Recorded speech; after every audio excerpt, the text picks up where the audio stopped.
I'm trying to think of the Lockheed tech rep that was at Beale. Paul Mellinger. Oh, yeah. Yeah, I'm sure you know Paul. Sure. Yeah. I wanted to ask you a question because I told this to somebody else and they didn't. I could have swore I was in Paul's office one time and he had a manual and it showed a dash capability of 3.5. You ever heard of that? No, only from Brian Schull.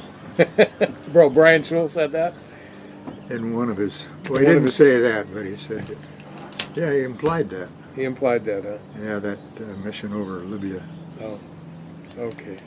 He implied a lot of things. Yeah, All right, well, so yeah. Today's April 5th of 2016 in Carlsbad, California, interviewing Bill Weaver, former pilot for United States Air Force and for Lockheed as a test pilot. So let's start. Where were you born? In L.A., Los Angeles, Hollywood Hospital. What year? 1928, December 6, 1928. Right. So you went to school in Los Angeles. Where'd you go to college? Hollywood High and then UCLA for a year. And I did really want to go to the Naval Academy. I had an uncle who was a commander in the Navy, and he was stationed over at Pearl Harbor before the war, Okay. he and my aunt. And luckily I was able to get into the academy. I was a second alternate. I applied through my congressman. So, You graduated from the academy when? June 1st, 1951. And then you went to Air Force pilot training. That's right. At that time, in those years, it was shortly after the Air Force had become a separate branch of the service, and that was in 1947. And starting the class of Naval Academy class of 59, 49. 49. Yeah. 49, they started the procedure of taking 25% of the graduating class from West Point and Annapolis and putting them in the Air Force. So some of the other people who went to the Air Force Academy after being in the Naval Academy would be names you can think of.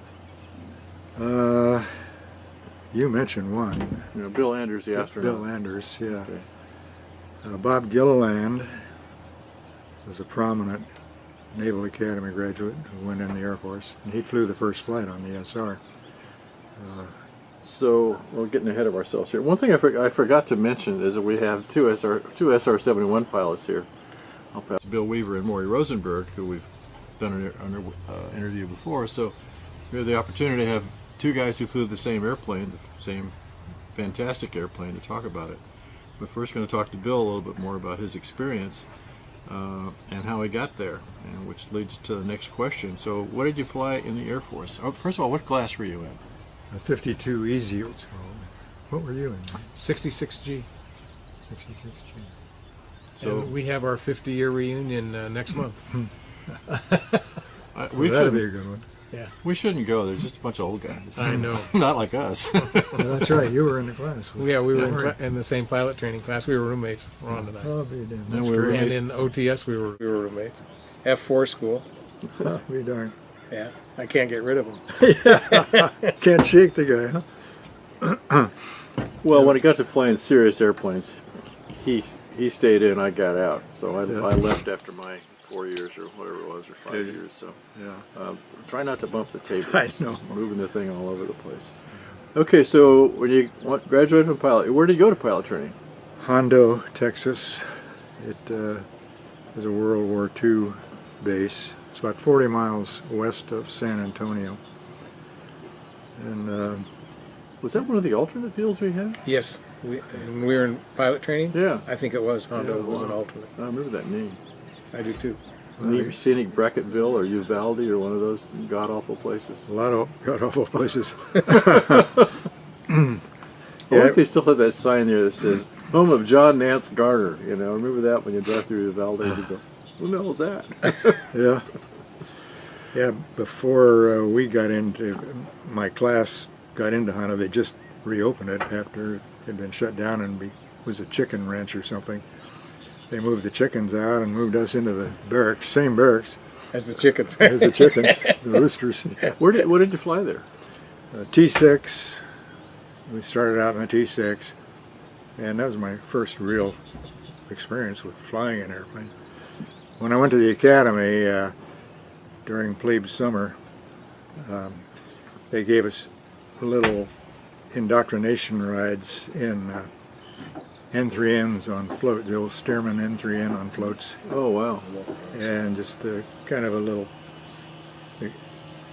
introduction to flying if you hadn't had one either, and I had. Yeah. So and they had these salty old guys, chiefs, flying chiefs. They weren't Right. officers, but they were characters, and the guy I had was terrific. So I went up and did a nice half-hour cruise around the Chesapeake Bay, mostly sightseeing, and he asked me how I felt, and I said, God, great, this is terrific, beautiful. He said, feeling okay? And I said, yeah, I feel good. He said, okay, split ass rolls.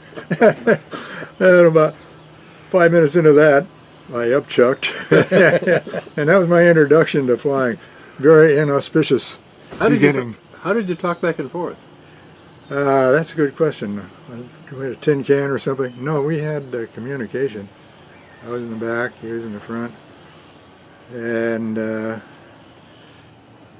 don't remember. All I remember was he asked me how I felt, and I gave him the wrong answer. So after flying the T6, did you go up to change airplanes there? Did they go to the T-Bird at that time? No, you're in Hondo for 6 months. Got started the training actually August, and then January, I think it was the end of January, February, went to advanced flight training at Williams Air Force Base right outside of Phoenix, and had another, another 100 hours in the T6 there, I think. Really? And then into the T-33 and the P-80, at that time P-80, what became the F-80, the first operational jet for the Air Force. So you flew the T-33 for a while, and then I guess when you started doing gunnery and that kind of stuff, you switched to the P-80. No, it was just advanced flight training. Okay. And then when we finished that program, and it was let's see, I think it was about August of '52, we graduated from and got our wings at Williams after completing the advanced training program, and went right to Luke Air Force Base for gunnery training. And that was took us up to November, and that was in F-84s. That was where I had my introduction to the F-84, and it wasn't very impressive. We had the old F-84 Bs and Cs, and they were very underpowered. And it was also a lot of foreign students. The military assistance program, the MAP program, was in effect, and the U.S. was providing flight training, basic and advanced, to foreign. We had Frenchmen, we had Dutchmen, we had Norwegians mixed in with our class, except the foreign students got the F-84G, the advanced airplane with plenty of thrust, beautiful. We Americans got the crummy old ones, Yeah. Bs and Cs. So what was your assignment out of Williams, or out of Luke? I mean, Korea, yeah. I have an interesting story about Luke in August, in the 115-degree heat, yeah. in these underpowered airplanes. My instructor said, we don't have a lot of excess thrust in this airplane, and on these hot days, you're going to use up a lot of the runway. It was 10,000-foot runway. And I said, so I expected that, but it was about 110. And Morning time. yeah, right. My first flight in a real fighter, and went roaring down the runway at Luke. Got to the end, and still didn't have takeoff speed, and a 1,000-foot runway, overrun, I mean.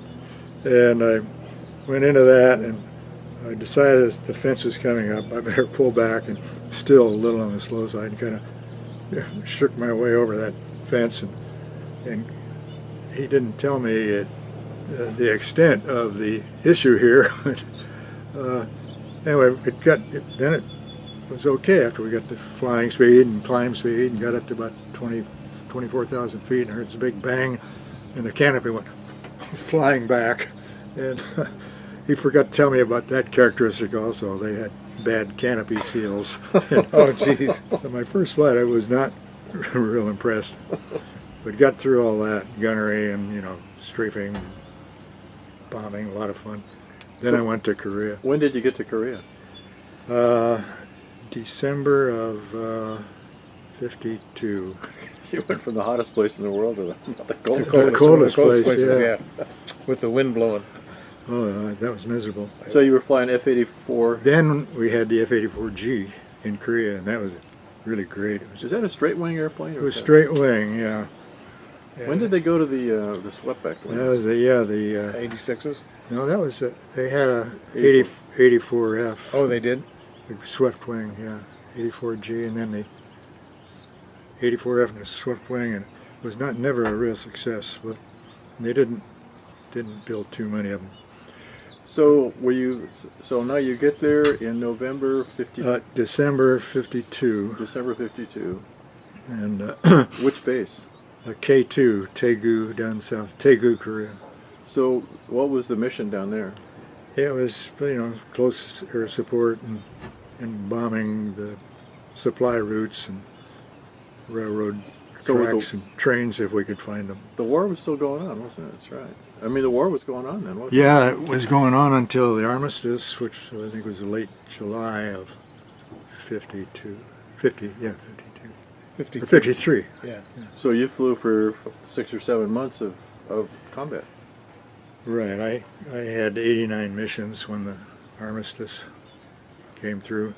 The normal was 100 was a standard tour. I almost got there, but not quite. So it was a close air support mission, talking to a ground fac most of the time? Sometimes, yeah, most of the time. And not most of the times.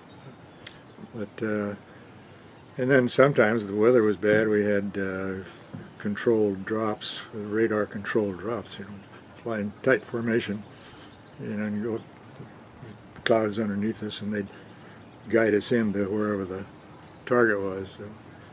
But most of it was close air support. Wow. Did you ever get to shoot up a train?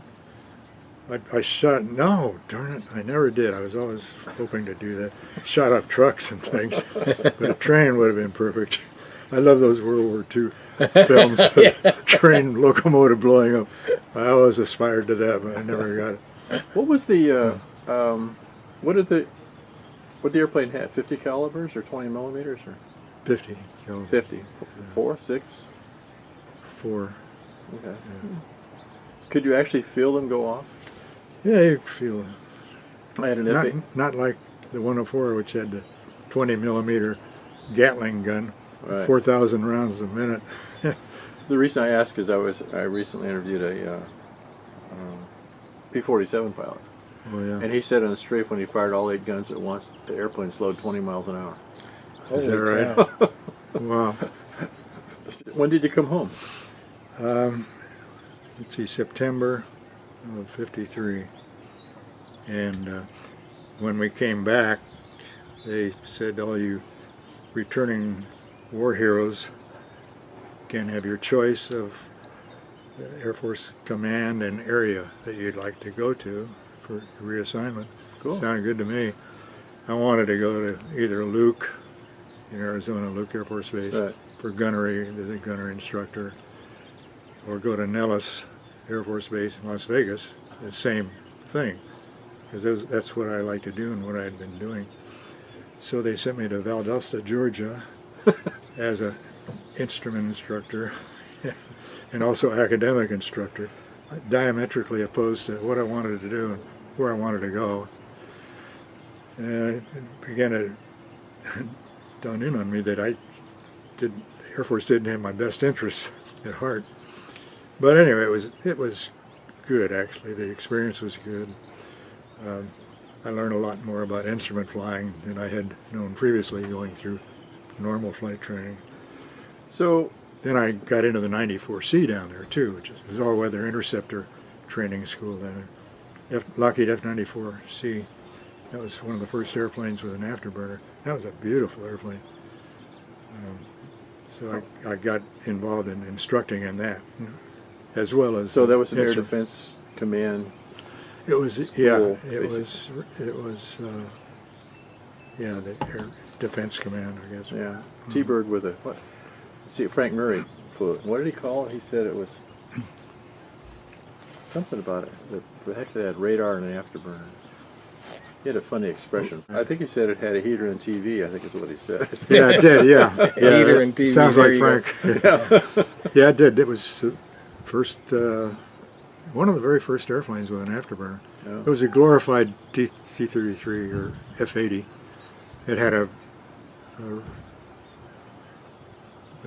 24 rockets, 2.75-inch rockets, pods on each wing, and you could salvo all of them. And you did feel that slow down. But, and you ran a beam attack on that one, didn't you? Isn't that what the idea is? You can ran a beam attack and at a certain range, the radar would tell the rockets when to fire and all that, or was that? I know the F-86D. That's what it did. Did it? Yeah, you know, because it had that big pod that dropped down underneath it with a bunch of rockets, and I guess it was pretty accurate. Apparently, you know, put enough junk out there, you hit something. Yeah. we got to fire it at targets, and it was pretty impressive when you, especially if they salvaged all of them. That airplane was not supposed to, but it was reported to have been able to go supersonic. And Tony Theyre, who was the Lockheed legendary test pilot that flew first flight on some of these great airplanes, going back to the P-38.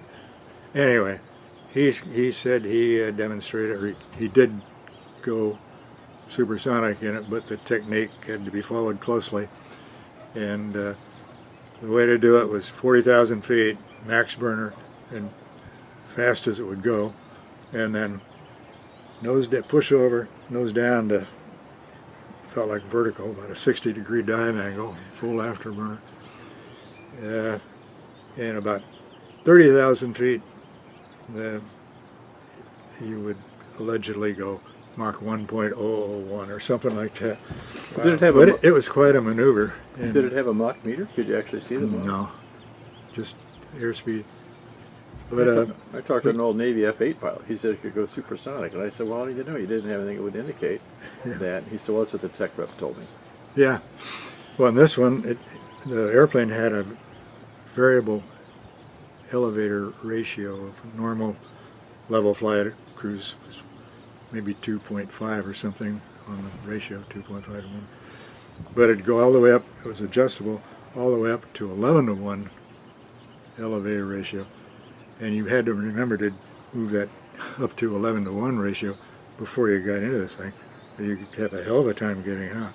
And of course it was straight wing, not built for supersonic. And went through all kinds of weird things getting out there. You have aileron buzz, and then you have nose tuck, and then you had a rudder, differential rudder shock wave dissipation, so the rudder would have full pressure on one side and then lose pressure on the other, and the rudder would go bang, full over, and kick your feet off the pedals. It was crazy. So you tried it, in other words? Oh, a lot of times. Yeah, we'd give dollar rides to people in the back, and tell them they went supersonic. Yeah. But if you did that and started pulling out at 30,000, and you get level at maybe 20.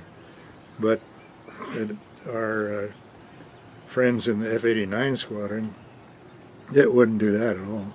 But a couple of guys tried it, instructors, and they dug huge holes into the Okefenokee swamp.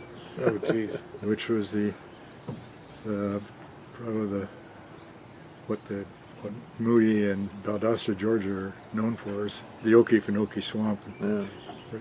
Right on the edge of the swamp.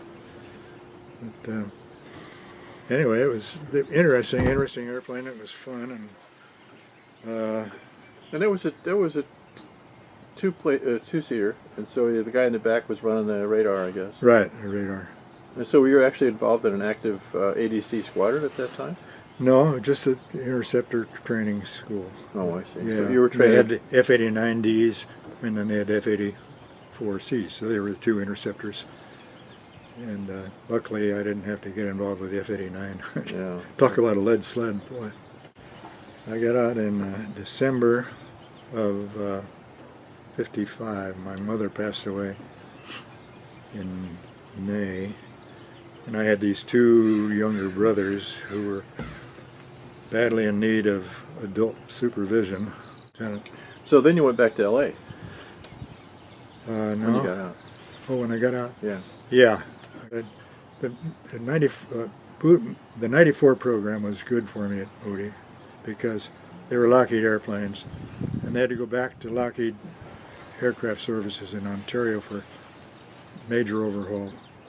And quite often I'd be able to take a ferry, one of them, back to Ontario, California, and met a lot of Lockheed people there.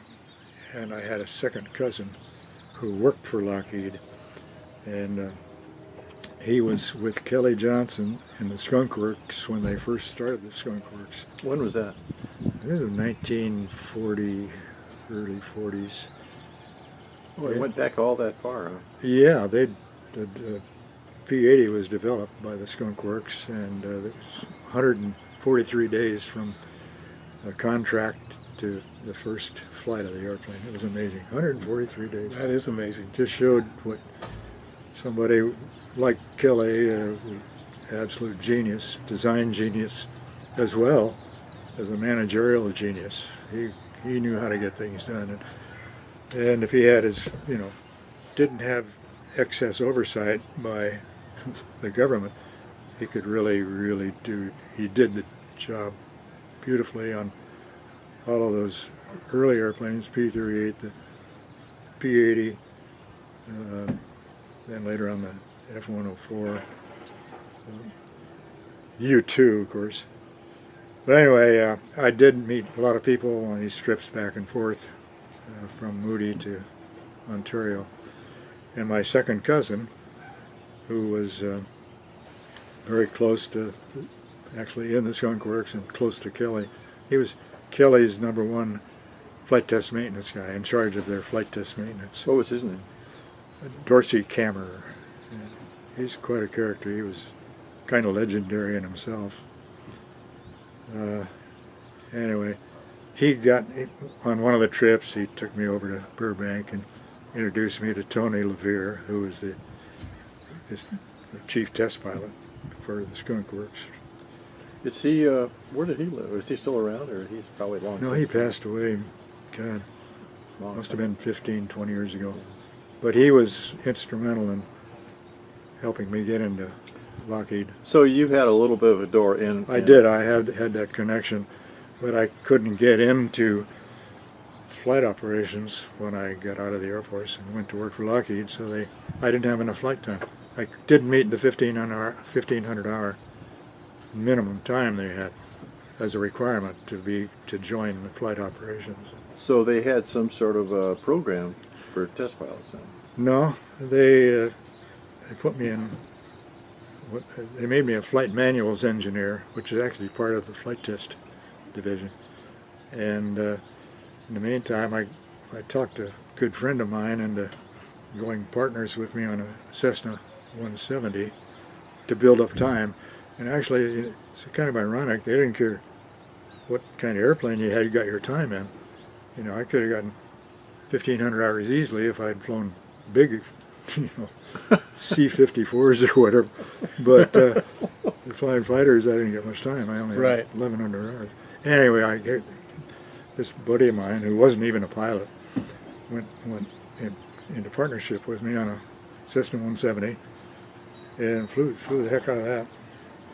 But In the meantime, they're building up on the 104 program, and they still have the T-33 going, and they were getting kind of desperate because of this rapid buildup on the F-104. It had just flown first flight in 1954, and right in the middle of the flight test program on the 104. So was it secretly developed as a black? No, it wasn't secret. It wasn't like the U-2. Yeah. But they were developed about the same time, weren't they? Yeah, first flight was about pretty close to the same time. I think the U-2 is. So when was your first flight in the F-104? They must have had some sort of preliminary thing to fly before you flew the 104. Yeah. You don't go 170 to 104, right? Yeah, right. Like I said, I started out as a flight manuals engineer in Burbank, and it was right when they were developing the first F-104 flight handbook for the Air Force, and I was assigned to that, and also to rewrite the F-94C handbook, because I knew so much about that. That's what I was doing at Moody, was teaching academics as well as flying it. Anyway, long story, but I did get to learn a whole lot about the 104 during that 1 year period. And I kept bugging flight operations and Tony, and finally they got desperate and they said, okay, Weaver, go to Palmdale and quit bothering us. And so they flew it out of Edwards then? No, they were all of the production and flight tests, Lockheed flight tests, was at Palmdale on the 104. Okay. What was your first flight in the 104?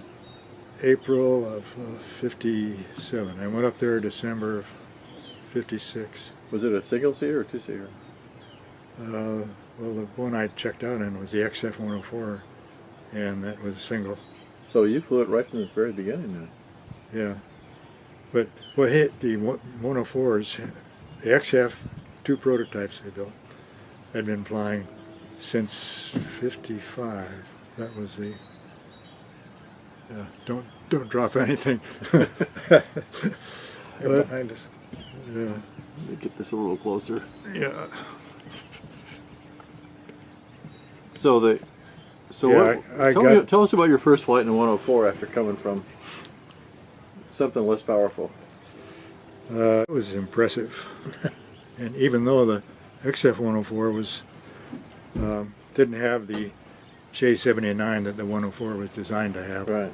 It wasn't ready when the XF was, the prototype was built. They had a J65 Westinghouse with only 10,000 pounds of thrust max, but it didn't weigh a whole lot more than that. Yeah. It was about like 13,000 pounds max.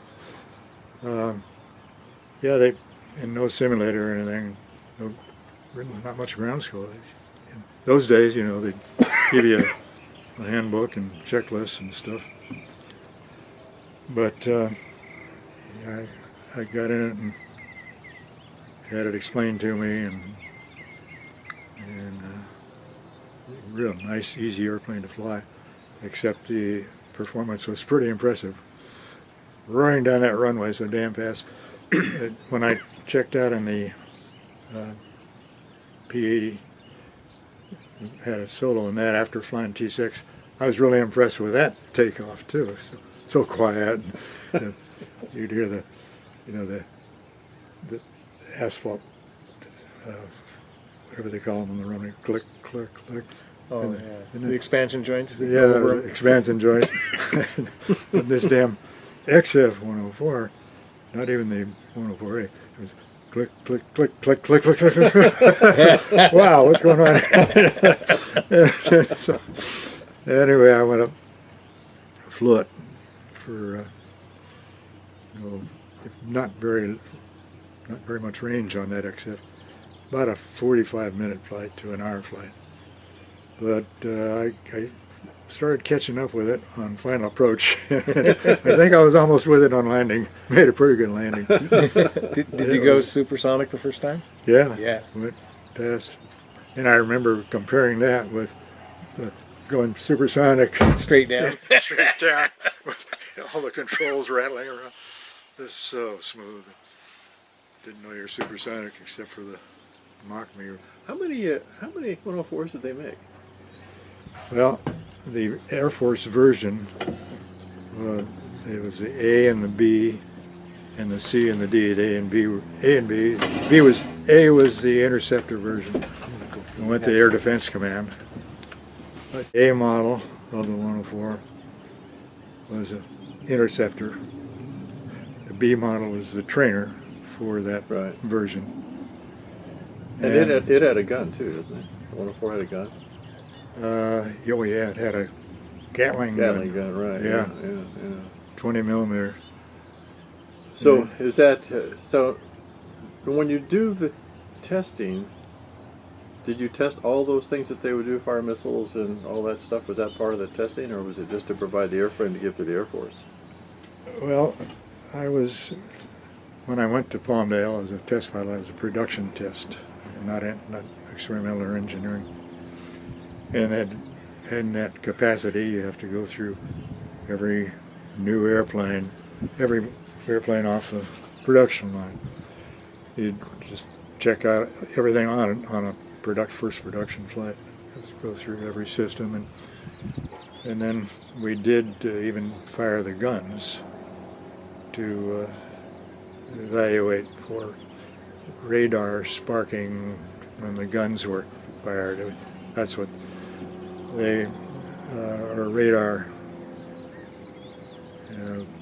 The term they used was radar sparking. We had to go up to firing the guns. We did. Oh, let's see, I'm getting my systems mixed up. The radar sparking was an issue with loss of pressure by doing a zoom up to max altitude of the regular airplane, not the augmented. Not the NF. Not the NF. But, well, actually just the regular airplane. When they set the world speed and altitude record, they were doing it in a standard, an A model. How fast did it go? I think it was 1,500 and some miles an hour. Wow. And got up to 80 some thousand feet. It got to 80,000 feet? Yeah. I think that was it. Wow. Maybe it was more than that. I've got it somewhere in a book.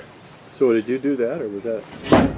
No, we had to do the on some airplanes every, I don't know, they picked like one out of every 10 or 20. You'd do this zoom maneuver to check for radar arcing when the pressure was decreased at a zoom climb up to whatever altitude it went, and you could get up to about 70,000 in those maneuvers. You get up to Mach 2 and basically full burner, of course, and about 63,000 going up, the burner would blow out, and then you just keep on going and it kind of easy nose over and up about 70, 72, 73,000. So were you wearing a pressure suit? Yeah, a partial pressure suit, Wow. which were uncomfortable, but they served a purpose. That was in the 104? In the 104, yeah. So you were the production test pilot as opposed to... To start with, yeah. So of the 3,000 or 4,000 or whatever made, you flew a bunch of them, I guess. Well, yeah, I flew, a bunch of 104s. Then I flew that in production test as well as T-33 and also T-2V. It was a Navy version of the T-33. Right. Those were the three airplanes I was flying there in production test. So your job basically was to go to work in the morning. You probably lived up in Palmdale at the time. Yeah, I lived actually to begin with. But So those were the three airplanes you flew there. Did you ever fly the U-2? never did, no. But you knew about it, of course. Yeah. And now comes up to, you're flying it from, say, 56 to 58, 59, something like that? Yeah, I was flying doing that. and got involved with after the 104As and 104AB and CD were U.S. Air Force airplanes.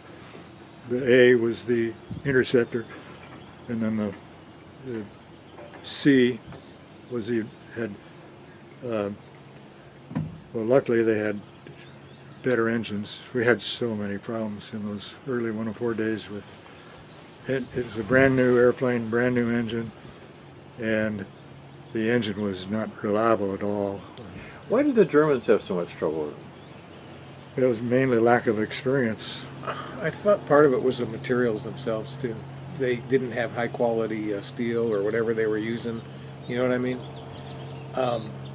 The German weather, I'm sure, didn't help. It was, I think, the main cause of their high accident rate was lack of experience, because after the war, they completely demilitarized Germany. But most of those guys, I actually, when I was in Germany, after pilot training, Maury went west, I went east, and they had mostly old Luftwaffe pilots. They had a lot of highly experienced pilots, and the same way with the Italians, they had a lot of World War II Fiat, whatever things they were flying down there. What year was that? 66 through 68. 66, yeah. Yeah, by that time they did. But this was, you know, the Germans got their first airplanes in 61, and they got the advanced model, the F-104G. So what year was it that they had those big, huge boxes come up to Palmdale with the A-12s inside? That was just before the first flight. Had you seen the airplane before? Obviously you had. I hadn't, no. Oh, really? I didn't see the airplane until I got on the program, which was in 1964. And the first flight of the A-12 was April of 62. And they were shipped up from Burbank in these big boxes. Yeah, but how did you not see them? Well, they weren't, unless you could go to Area 51, you couldn't see them until they got to Edwards. Did you know about it? We did once. Lyndon Johnson announced the speed records by these super secret new airplanes. Yeah, the A-11 he called it. A-11. Yeah. Oh, that's nice. Who's the horns going on? What if you can pick that up? There they thanks. go. They got it. Thanks. It's an unusual road down there, isn't it? That's a service road, yeah. Oh. So he announces as a reconnaissance airplane the A-11. And so, you've been flying the 104 TV2 for quite a few years. Yeah, mainly the 104 program. I think the last T-33, over 6,000 T-33s were built. P-80s, F-80s, T-33s, over 6,000. The first one came off the line, I've forgotten, at about 1960. 62, something like that. Tone Elvire flew the first and the last flight on that. And then after that, it was just mostly 104s. Then I got involved in training the German guys, the first cadre of German pilots, who were going to go back and be their instructors when they got the 104s. So you have a lot of time in the 104. I had a lot of time. I was still flying it intermittently until 1973. So I flew it. Well, they used it for the chase for the. For the chase, for the Blackbirds, and then the Air Force had a huge 104 training program going on at Luke Air Force Base. And getting back to why they had such a high accident rate. Back then, when they got the airplanes, they got the first airplanes were, first operational squadron was organized in like 1961, and we had trained their first group of pilots who were going to be instructors for that initial squadron. We trained them at Palmdale in it was 1960, I think. We had an interim 104 version for the Germans called the 104F, and it didn't have any of the fancy radar systems or anything like that, fire control. But the guys they sent over, six pilots, 4 of them were the young lieutenants who had an average time of 400 hours. Wow. 400 hours. And the other 2 were World War II guys. One was a lieutenant colonel, the other was a captain in the Luftwaffe. Lieutenant colonel was something else. Gunther Rahl was his name. He's a number Gunther Rahl. Gunther. 360 victories. 275 victories. 275? I know it's a lot. And what a character. He was a great guy, really good pilot. He had a little problems in 104, flying formation too, because the little speed brake switches on the top of the throttle, and this thumb was shot off. He was shot down 8 times. And so he'd had to go like that to manipulate the speed brakes. You ever seen a conversation between him and a guy named Shorty, who actually he thought that was the guy that shot his thumb off? Oh, really? Yeah. I haven't seen that. Yeah, it was probably 10 years ago. It's on the internet. The guy was I think he was a P-47 pilot. And they got in a huge dogfight. Oh, there was another German. Who was it? Maybe I like Gunther Rahl. He got shot 3 times before lunch. yeah, they get shut down, find another airplane, get shot down again. I think that he's coming out of the parachute the last time. He's going, I've been shot down 3 times since I have lunchtime yet. Yeah, they were something. And he became, later, Gunther became chief of staff of the Luftwaffe, and also then was a leading general in NATO. Yeah. Wow. Terrific guy. I've seen interviews with him. He's really an interesting guy. Yeah. Yeah, he came over here several times. We had him here once. Good guy. A lot of fun, and he very energetic and so sharp. He lived in Bavaria, had a beautiful place in the Bavarian Alps. Oh yeah. Avid skier and very active. He came down with congestive heart issue or something. He drove himself to the hospital when he passed away. Drove himself to the hospital, checked in, and then a couple of days later he was gone. Wow. Too bad. Yeah. Let's move on to the Blackbirds. Okay, so the first time you saw was when I went to Area 51. And so the Oxcart program had started in tremendously dark secret, airplanes built in Burbank. That's right. Yeah, I had to. 2 of our guys, 3 of our guys from the Lockheed flight test guys from Palmdale had disappeared from Palmdale and wondered where they went. And oh, really? Yeah, and we finally realized that they went to the dark side. Something was going on, and we didn't know anything about it, and we weren't supposed to. And I knew the 3 guys real well. And we had a dinner party one night at one of the guys' houses, and they talked to me about the program and thought I might be interested in getting on it. And so I said, well, what do you do? We can't tell you. But you'd be very impressed with it. And anyway, I was lucky to get on it. And they were building up mainly for the SR program, because that was when the SR was first. The first airplane was the A-12. Flew in April of '62, and then the YF-12 was 63. I can't remember when in '63. So when was your first flight in the A-12? A-12 was January of, let's see, it took me about 4 or 5 months to get a top secret clearance to get on the program. And then I got that. I think December, it came through in December. In January, I went up there and checked out. And that was your the first look at one. First look at one was when I went up there, and then checked out. And what was your impression? I flew the 104 chase airplane.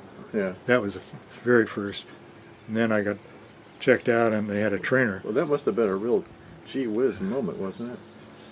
Yeah. Well, the first one just went subsonic, and that wasn't that impressive. But just to look at it, I mean, it's... Oh, to look at it! Oh my God! Yeah, that was really impressive. Now, Frank Murray said he answered an ad that they needed NASA. I think he said they needed NASA chase pilots, and he was being transferred from the East Coast to Alaska in F-102s or F-101s, and they found out he had F-101 experiences. So he said, so he came out to Nevada and interviewed, and he didn't know what the heck he was going to be doing, and then to see the airplane was like, Jesus, you know. So now it's all. So now you're basically a CIA guy, sorta. Yeah. Well, I was still Lockheed, but I was up there where the CIA guys were, and flying the CIA airplane. Yeah, my first flight, like I said, was subsonic in the trainer, and that had 2 flights in that, and that was mainly to just kind of get the feel of that. It wasn't nearly as impressive performance-wise. It had 2 J75 engines instead of the 2 J58s. Was there did they have a two-seat trainer for the A-12? Yeah, 2-seat with an elevated half cockpit, just like the... It's out by USC, by the museum over there. Yeah. They call it the Tin Goose. They call it the Titanium Goose. Or Titanium Goose. They call it the Titanium Goose, yeah. Yeah, that's what the one that's on display that's looks silvery to everybody goes by, and they wonder why they called the airplane the Blackbird. Yeah, I know. That's right. Well, the first A-12 to fly was silver, wasn't it? Yeah, all the first ones were. Right. But then we did... What? It went off. You probably knew Ray Haupt, didn't you? Yeah. Well, he was my instructor in the Titanium Goose. Oh, okay. And we did in-flight refueling and just basic flying around, a couple flights in-flight refueling, and then after that, I got my first ride in the A model subsonic. But I've been flying the 104 so much. Up there, I flew the 104 chase too, several times. So I'm not all that impressed with the initial takeoff. Right. And then flying subsonically was, well, beautiful. It flew so smooth and responsive and stable. Right. And then I got my first, I think I just had one subsonic, and then I supersonic out to Mach 3. Fly up the Canadian border and back and around, had a regular route from Area 51. And that was pretty impressive. And out of the Air Force 104s.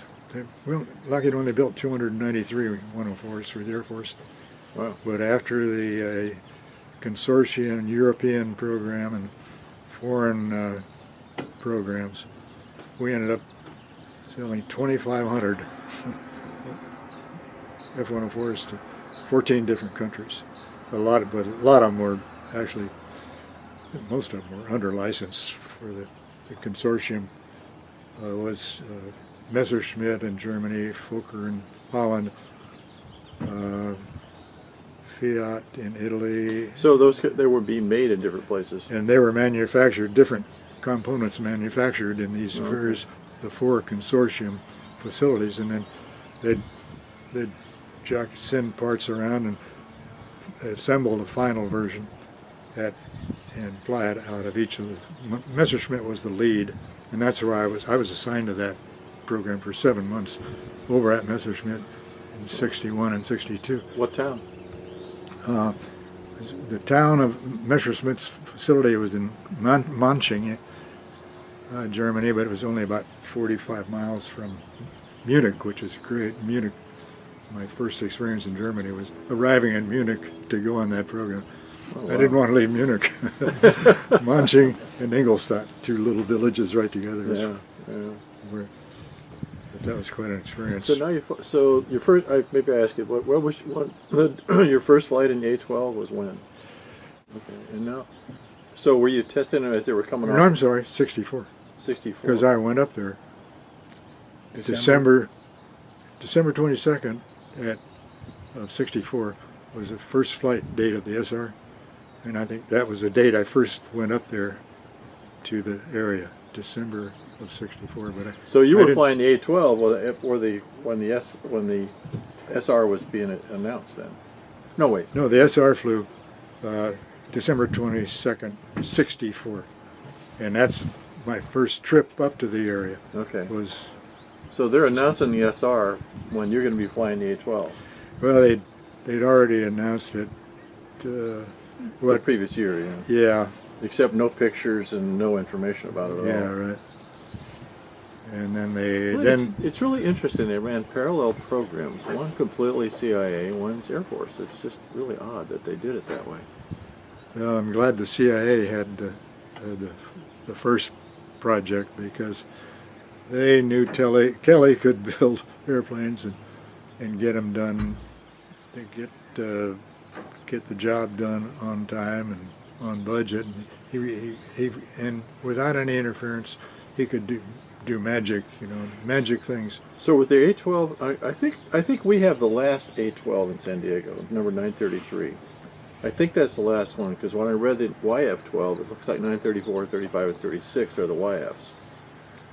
And so then did the SR-71 come after the YFs? Yes, yeah. YF first flew in 63. I've got all that stuff written down in one of the books, one of the many books. But so what was the best one to fly? They were all real similar. Characteristics, everything about them was similar. The A-12 was lighter and could actually go higher than the SR. Well, it's the highest you ever got into.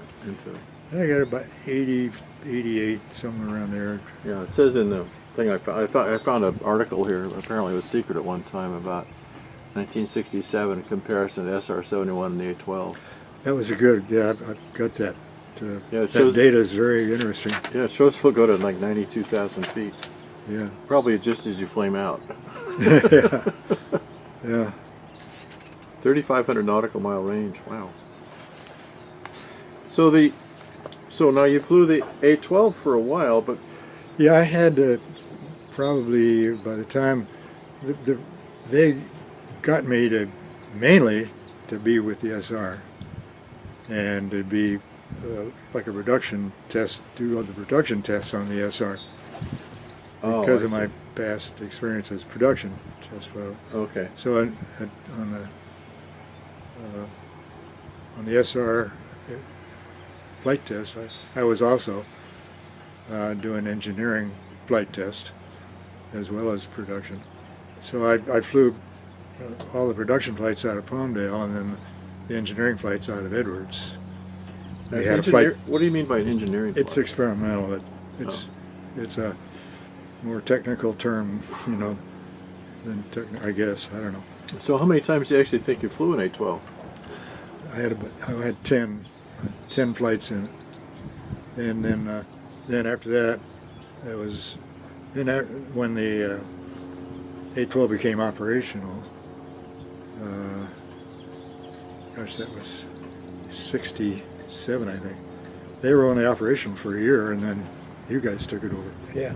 Well, actually, it was parallel at the same time. Yeah. Yeah, for a They while. flew out Okinawa for like 6 months together. Yeah. Mm-hmm. And then they started arguing about who had the best missions and all that. Right. It was, when talking to Frank Murray, it was amazing. He flew it for a long time before it ever did anything operationally. It's just They flew it for years. Because I flew it in 65, my first flight, January or February, I mean.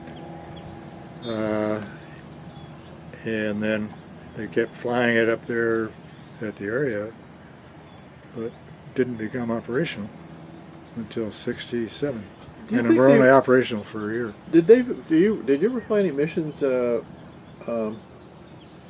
test the radar effectiveness of it? I have a follow-up question to that. I mean, so in other words, against other airplanes. No, I never flew the YF-12. I flew it, but that was late in the program. So moving from the A-12 to the YF. No, YF was last. I flew the SR and started that in March of. Started on the SR in March of '65. The first ones were coming out, production. I was in 2003. I thought the YF was kind of in between the two. It was, but I mean, my experience on the YF was after the SR. Well, it says your first flight of the YF is 7 August '63. Yeah, that was first flight of the YF. Jim Eastham flew that. So, and, but my first flight of the YF was, God, '67, I think. How was the YF different? What did it do differently? Well, it was an interceptor, designed to be an interceptor, and it had a radome, fire control radome. You can look at the configuration and see it's different. It shines on the YF-12, just came to an abrupt stop, and then the forward section of the nose was the radome, really. It's a round nose in the front. Yeah. You can see it there. Yeah, you can see it there. Right. By the way, I'm going to add pictures to this, and it had ventral fins, fixed fins, Right. as well as a retractable ventral on the center line.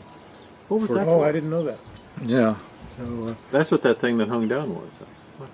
yeah, with the gear down, this retractable, the retractable ventral fin was pretty big, and on the ground it had to be retracted, or it would scrape the ground.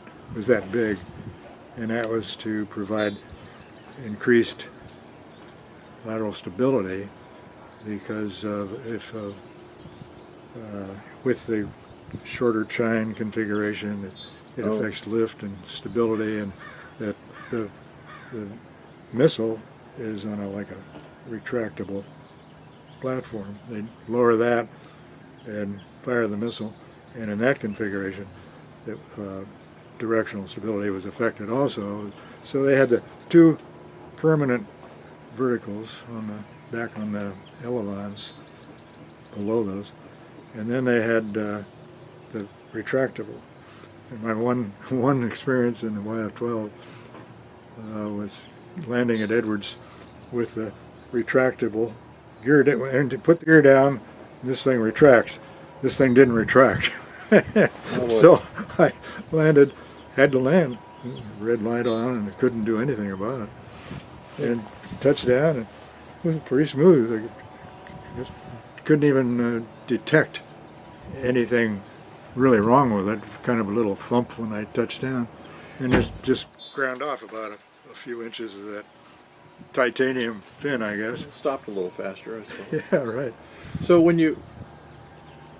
the Skunk Works designed a YF, that was it was probably a secret project too. It was secret, but it was Air Force. But made to do intercepts of bombers that far out to sea or whatever. Yeah, and the Air Force really liked it, but the Department of Defense had McNamara at that time, and he didn't like it, and he said it's a waste of money. What is the reason for that? Here you are at 75,000 feet and Mach 3. What's going to be up there that you're going to shoot down with this fancy missile, and what are you going to do? You can't do anything. You can't find a target at any lower level or much lower level where it would be effective. So they did a demonstration with the YF-12 up at out of England, shooting down a B-47 drone, which was 1,500 feet above the water and 125 miles away. There's the Air Force guys were flying 125 miles away, 75,000, and he direct hit on that P-47 down on the deck almost. It was amazing. And oh boy, the Air Force, they were chomping at the bit to get that, but McNamara canceled it. Yeah. Anyway. So we only build 3 of them. So, but I understood the YF-12 was a A-12 that had been extended to put in a second cockpit, but it sounds more like it was almost contiguous with the SR-71 program being built, that is. Well, it was, I don't know, it had to be. Yeah. So how come you flew it, the YF-12? They had a project going at Eglin involving all weather stuff, and so I guess I don't know where Easton was, but he was the principal pilot on it. Yeah. Easton, and anyway, so they wanted me to go down there. I was down there for about a couple of weeks. So now you said before that then I did fly it at Edwards a few times. They said Bob Gilliland was the head test pilot for the SR. SR. And that was one reason why it had a pretty big cockpit. Because he's a big guy. No, that wasn't the reason, but yeah, it's a nice cockpit, but it wasn't the reason. Well, so you flew the SR, you flew the YF, and then you flew the SR? Yeah, I flew the SR first, okay. then the YF, and that was near the end of the YF program. So you were kind of the production test pilot for the SR then?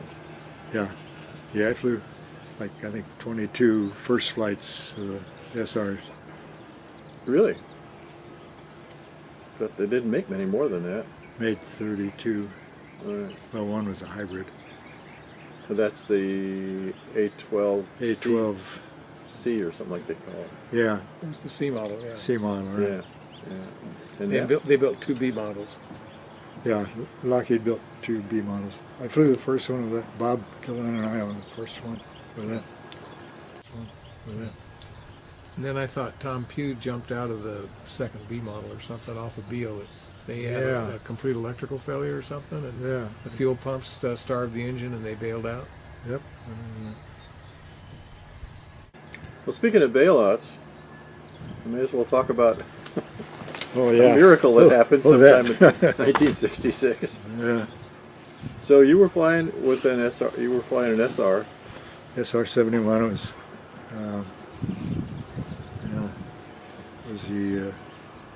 they had 3-4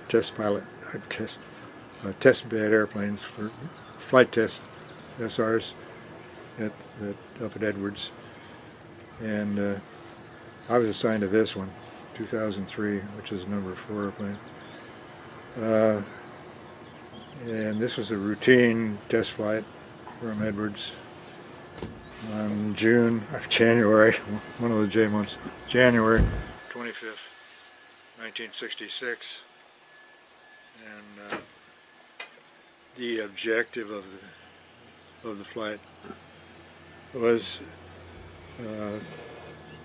number 1 objective was to look at evaluate the sensors. We had a reconnaissance system specialist, a guy named Jim Zware, retired lieutenant colonel from the Air Force. He was in the B-58 program for the Air Force. Good guy and really experienced, really expert in that field. So Lockheed hired him for this program. He was in the back seat, and like I said, the objectives were to evaluate the sensor systems, the side-looking camera, and all that stuff. And then also to evaluate a procedure to try and enhance performance and range of the airplane by reducing trim drag at high Mach. The trim drag can, the more forward the center of gravity, the more trim drag you have because it requires elevon, nose up elevon. to counteract the Mach effect on pitch attitude. So the way we're going to do that is move the center of gravity back just beyond the aft limit. Not much, but when you move it further aft the sea center of gravity goes, the more reduced the longitudinal stability of the airplane. So that's why you don't want to get too far back. But we say, well, we just not too far, but maybe 1%, something like that. And we took off and flew on a pre-planned profile out to Texas, Dalhart, Texas, and a hot leg. Hot leg is one where you go out to Mach 3.2.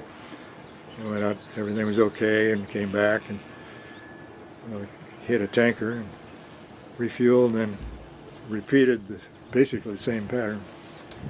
And we got up on the second leg and just got up to cruise speed, Mach 3.2, 3.18, something like that. And 76,000 feet, and started a turn, a program turn, autopilot on basically 180 degree turn to go back toward Edwards on the mission profile. But prior to that, as we're accelerating, got up 2.8, 3.0, somewhere around there. Notice had an issue with the inlet control system on the right side, and finally had to go to manual control, and it was it had gotten to the point where we had yawing intermittently, and anyhow we got into this turn, and I opened up the forward bypass doors to give us a little better inlet unstart margin, and unfortunately that wasn't enough when you consider all of the other conditions. So we were about maybe 30 degrees through the turn, 35 degree bank, autopilot, and all of a sudden an unstart. I forget to mention unstarts, but these were it's where the engine inlet system, the inlet control system is very complex, and its purpose is to position the shock wave, basically the shock wave of the supersonic air coming into the inlet into an optimum position where it becomes subsonic. The Mach 3 air gets down to subsonic before it hits the engine face, the engine compressor face inlet, and the purpose is for that to provide optimum performance of the engine. And if it is too far forward, performance is degraded. Gets too far aft, it can result in what they call an unstart, and that's when that shock wave is violently expelled and accompanied by tremendous oscillation, vibration, shake. Sounds like a nuclear explosion. Some guys like to compare it with a train wreck. It's like being in a train wreck. I never was in a train wreck, but I could take their word for it. And it's in those early days, it was a very common occurrence, and you get used to it. Well, it was common for you too, Maury. Didn't you have it happen a bunch? Yeah, it was still relatively common when the first time I was in the program. The second time when I had two tours, 73 to 78, and then 81 to 84. Yeah, and that's when they had the DAFIX came on board. When the DAFIX came on board, yeah. And it reduced a lot of the unstarts.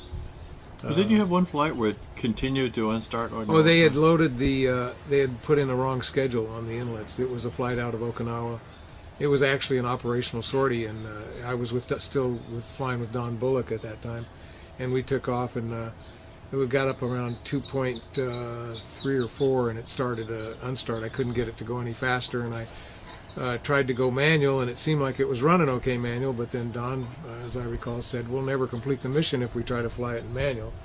So we made one more try in auto, and it kept unstarting, and I think we had about 5 or 6 unstarts. And I mean, it was just beating the heck out of us. Yeah. I was always gung-ho. I'm going to go on this mission. I'm going to go till, you know. Yeah, and, right. And so when we came back and we told them what happened in debrief, they were sitting there, and I think Tom Estes was still the commander then. And he's just shaking his head. And I said, what's wrong? And he said, well, we had a little bet going, you know, with the avionics, you know, who programmed the schedule, because they realized they put in the wrong schedule, and they said, should we recall him? And I asked him what's going to happen. He said, he'll get a couple unstarts, it won't run right. And they said, well, he'll just turn around and come back. And the bet was how many unstarts till he comes back, till he gives up. So Tom, or Colonel Estes, said, I lost, and that's why he said, I'm shaking my head. Oh, I didn't think you were that stupid. Well, so let me ask you a question for a second. You have the doors and you have the spike, and you had doors in front and doors in back. Yeah, correct. Forward and back. Forward and aft. And aft. And the idea with the doors is it's going to expel air out over those, or go into the bypass. And what controlled what went into the bypass and went out to the doors that expelled the air? Well, I thought it was, isn't it the aft doors that take it through the nacelle and dump it into the afterburner? Into the afterburner, yeah. And the forward doors just dumped it overboard, didn't it? Just come straight up. Yeah. If you look on the top of the nacelle, there's a bunch of little, like this lattice work, and the door slides open, you know, it's rotating, it's a circle. It rotates open, and the air just goes... But those big ducts come off the, looks like they the come engine. Up the front. Right. Well, the two doors, when it says forward and aft, the aft is very close to the forward. It's not all the way in the back. And but it's behind the forward door, so they called it the aft door. Yeah, that's sort of misleading. So here we are. We're talking about the e-ticket ride that you experienced. Yeah, yeah. So you get an unstart. It was just, you know, I'd had a lot of unstarts, but nothing like this. How fast were you going? 3.18 Mach. And how high? 78,800. I remember those numbers. Wow. 78,800, 3.18. So what'd you do? Well, I pushed the stick as far forward as I could because it was going increased like. You were in a turn, right? I was in a 35-degree bank turn. It went up to 60 like that, at least 60, and the nose pitched up like that. And I went full forward and full left, and nothing. I knew we've had it. We're going to pitch up, obviously, because we couldn't stop it. Did you ever hit one pitch up before? Never, no. So it pitches up, and then you push the stick forward, and then? Then nothing happened. I mean, it completely, and then I blacked out. But when it started within, I don't know, maybe immediately it was 60 degrees and going up. And I said, oh shit, this is going to pitch up. And I've tried to tell Jim, I didn't think we could eject safely at Mach 3.18 and 78,000 feet. And my thought was, stay with whatever's left of this until we get down to lower speed and altitude, and then eject. But by that time I was up to 5-10 Gs already, and my voice, they recovered the voice recorder, and everything I could say I was trying to say something, but it gurgled and garbled and nothing. Nothing that Jim could ever react to. Anyway, neither one of us. Fell full forward, and I blacked out. And the last thing I remember when I was conscious was I was here and the airplane was here, going up at a rapid rate. So then the next thing I now recall was I thought I was having a nightmare, and God, I said, it was a terrible dream. I sure hope I wake up and get out of that dream. And then I became more conscious, and I thought, that wasn't a dream, it really happened. So I must be dead. I couldn't have survived that. And I felt okay. Gee, what's everybody worried about? Being dead isn't all that bad. I felt kind of euphoric. Not so bad. And then I fully regained consciousness, and I could feel myself, but I was no airplane. I could feel myself kind of falling, and I was free of the airplane, and here I heard like wind rushing, but I couldn't see anything because my faceplate had iced over complete. I couldn't see a thing. Had no idea where I was, how I got there, where the airplane was, and I was worried about all this automatic stuff. The ejection system has that capability, but I figured I didn't eject, and so is that automatic stuff going to work? And I was really worried then at that high altitude about high rotational forces. If the body starts to rotate or tumble, there's no air pressure to stop it. It can get up to very high centrifugal speeds and physical damage. That's happened to a lot of guys. And that's what happened to the guy in the X-15, wasn't it? They got sideways coming down, and yeah, I think so. Yeah, probably. So anyway, I was worried about that, but I was falling pretty stable position, kind of vertical and kind of rotating, but not any high rate of anything, just nice and smooth, and I could hear the rushing noise, air rushing noise, and I also thought I could hear noise like some straps flapping in the breeze. And I couldn't figure out what that would be. I was wondering about the parachute opening automatically. At 15,000 feet, an aneroid device automatically opens the main parachute.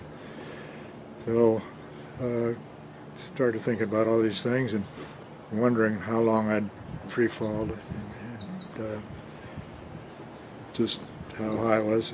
But like I said, I couldn't see, and I was kind of afraid to lift the faceplate if I was too high and needed that oxygen. But I finally said, well, I got to do that. And I took a deep breath and started to unlatch the faceplate. All of a sudden, I felt the main chute open. It was a great feeling that was. So I knew I had to be 15,000 or below. And then I opened the faceplate so I could see, and one of the first things I saw was Jim's parachute. Hard to estimate, but I'd say half mile away. Yeah, boy, I was so happy because I didn't think either one of us could survive, and to realize that now that both of us had was a tremendous feeling. And then I started looking around for where we're going to land and what the terrain looks like. And I wasn't sure which state we were over when this happened, because we were right at that Four Corners area of Texas, New Mexico, Oklahoma, Colorado, where they all kind of meet. Well, we could be over, but I wasn't worried about that anyway. I was also really worried about the train, and the train didn't look very promising at all. It was looked like high plateau country, and no sign of habitation anywhere. Really in the boonies with patches of snow. January and a cold front had just moved through. And so I thought to myself, well, we're going to have to spend the night here, as it was like mid-afternoon there, their time, whoever's time it was. Anyway, I couldn't remember what was in it. We had an escape kit, emergency kit attached to a chute harness, and I was trying to remember what was in that. I'm trying to remember what they taught me in survival training about making a tent out of a parachute. All that stuff was going through my mind. And so anyway, and the main problem was I was coming down facing one direction, and I couldn't turn my chute around because I had to hold the faceplate up to see, and then pull on the risers. I could only pull on one riser, and not real well at that. So I was coming down mostly in one direction, northwest, and I sure didn't like what I saw. So I got closer to the ground. I released that escape kit, as an emergency kit, was in attached to a lanyard. So you pull the lanyard and release the contents of that before you touch down, because you touch down with that big kit, you can bust your knees or something. So I did that. I pulled on that and I saw the contents falling down on this lanyard, and looked down, and there's a big, huge animal jumped up right where I was going to land. It was, I found out later on, it was an antelope. That was antelope country. But he was more scared than I was. He went roaring off in a cloud of dust.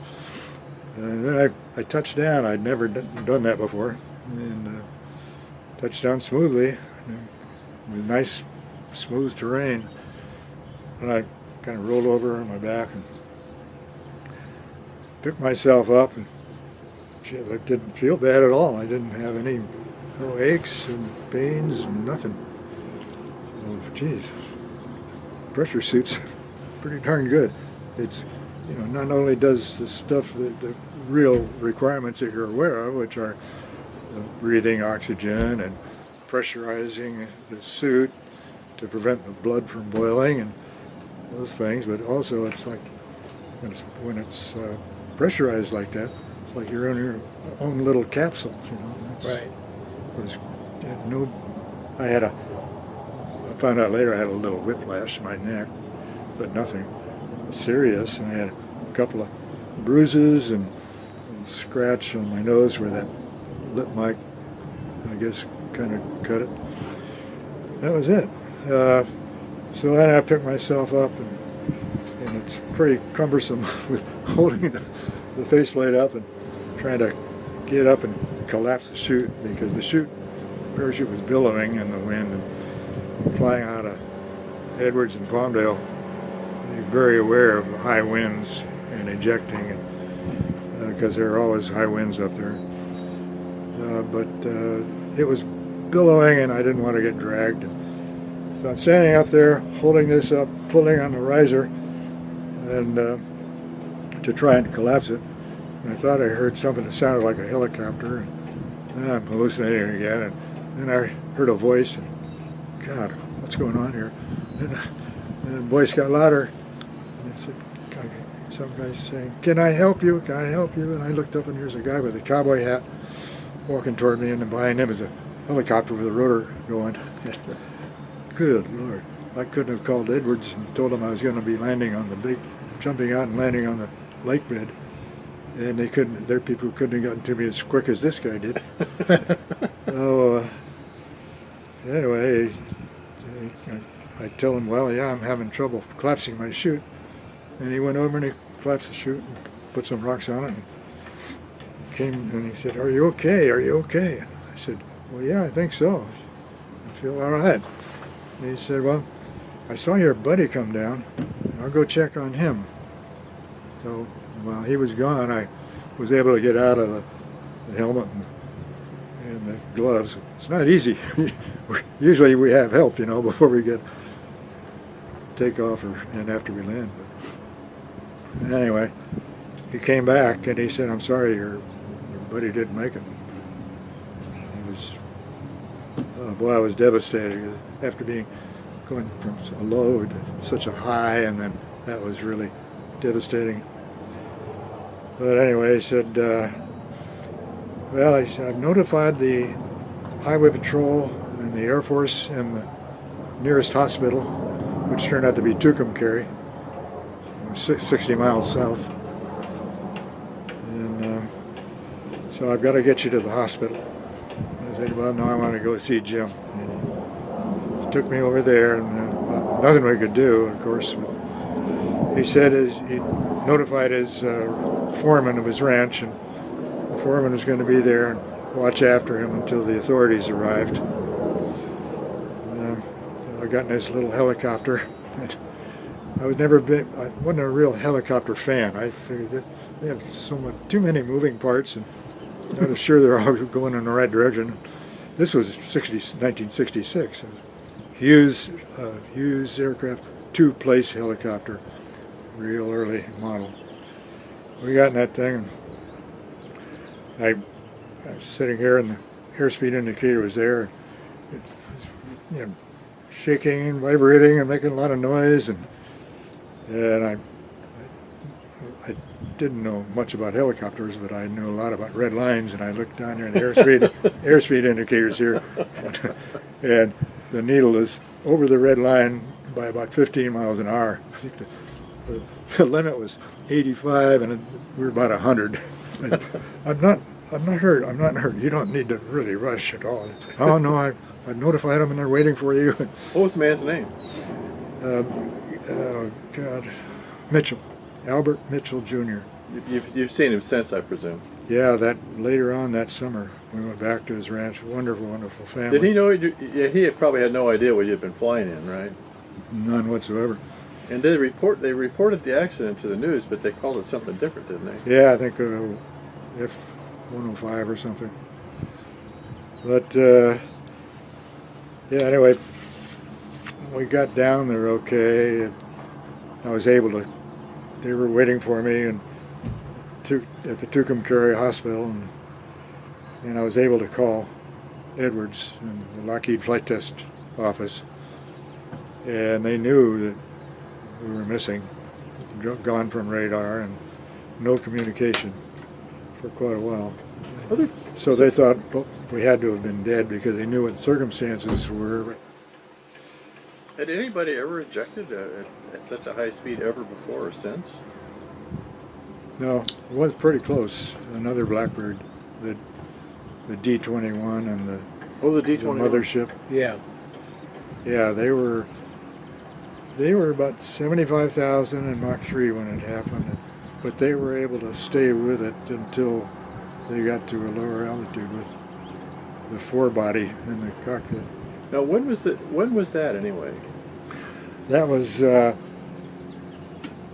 July of that year. It was early on. That was July of '65. They were 6 months after mine, and because Bill Park was flying it, and he said, you know, when you were describing everything to me, it was helpful. But we were able to stay.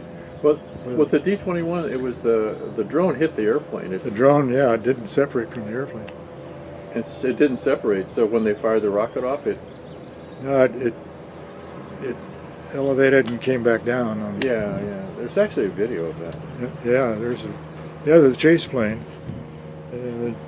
Chase the other. There were two motherships configured for motherships. The other one was flying formation and taking a video. A flight test engineer got some good videos of it. So so that's 66. You retired in 86. So you 86. So you had another 20 years with Lockheed. Yeah. And what did you fly after the SR birds? Well, I just want to finish one little thing okay, here. go ahead, please, Jim. Yeah.